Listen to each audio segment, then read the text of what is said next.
Hi Hey guys, guys. आयज आमी करतली फोव करपाक आमकां जाय पियाव, मिरसांग, मीठ, हळदीचो पिठो, जिरे, सासवां आनी करी लिव्स.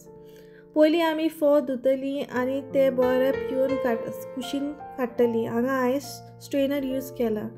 मागीर हांव एक आनी घेतलें आनी ती बरी तापयतलें आनी तेतून तेल घालतलें.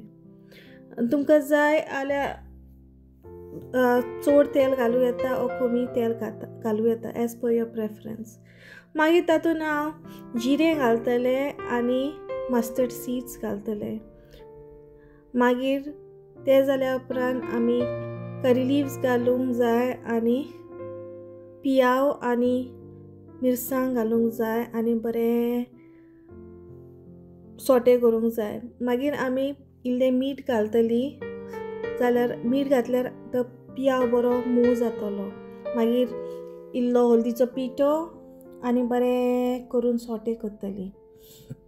मागीर सोटे जाल्या उपरांत आमी गोड घालूंक जाय आनी बरें मिक्स करूंक जाय.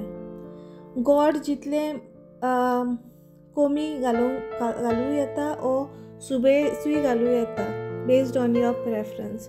समज तुमकां गोड जाय जाल्यार चड घाला आनी तुमकां समज लेस गोड जाय आनी चड तीख जाय जाल्यार मिरसांग घाला आनी रेडी. फोव जाल्यार रेडी. तुमकां जाय जाल्यार कोरिएंडरूय घालून गार्निश करूं येता.